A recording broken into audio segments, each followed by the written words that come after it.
I'm Steve Wilkerson. I'm with Jim Saunders, Executive Editor of the News Service of Florida. Jim, a Quinnipiac University poll has just come out with, I think, some surprising information for people about how is, I think it's Amendment 2 regarding the medical use of marijuana. How is that sitting with people out there who may vote on it pretty soon? Well, if this poll is to be believed, this thing will pass overwhelmingly. I mean, the poll indicates that 88% of voters support legalization of medical marijuana. 88%. And this poll indicates that the support goes across party lines. It goes across age. Age 65 and older, it was more than 80% support of this.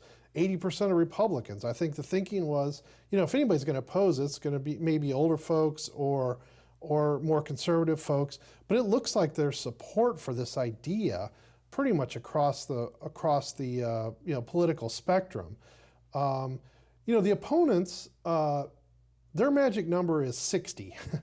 Any constitutional amendment has to get 60% of approval from voters. So the opponents have to drive down the number below 60.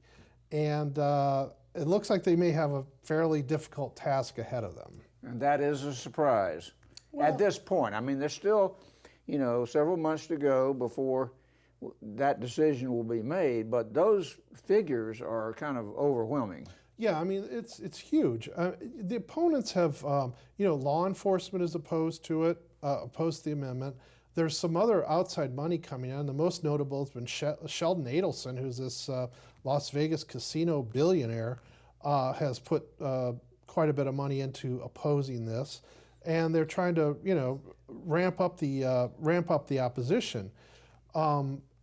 Again, if this poll is to be believed, and there's the opponents have already started questioning the methodology as well as the wording of the poll, saying that it may not be a valid representation of what actually voters will see on the ballot. But if it is to be believed, or even if it's close to being believed, the opponents have a lot of work to do in the next few months.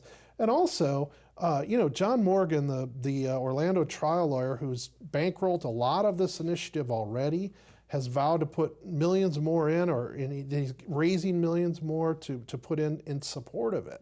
So, personally, 10, 12 years ago, I would have never seen this. I mean, I don't know about you, but this is an issue that has really moved fast, and it looks like it has quite a bit of support. There's baby boomers are getting older too, and some of them have experience with this. So. Well, the other part of this that's always discussed, at least among political pundits, is that this could be good news for Democrats, assuming that this will bring more Democrats to the polls than Republicans. But based on the figures you just read, a lot of Republicans support this as well. Well, they do. I think one thing that was interesting to look at that poll, though, is young voters. Age, I believe it was 18 to 29 was the breakout of it.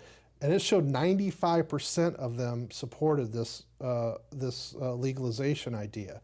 Now, whether they'll turn out to vote, I mean, that's anybody's guess. But I think the fear of Republicans has been that there's going to be a lot of young voters going to the poll drawn by this issue, and that while they're there, whether they like Charlie Crist or don't like Charlie Crist, know Charlie Crist is, that they that they are going to vote for Charlie Crist too. That's been a fear that's been out there for a lot of Republicans. So and John Morgan is Charlie Crist's boss. I mean, he's employed him at Morgan & Morgan, the law firm, for the last few years. So there's a lot of speculation about what his motives are. So.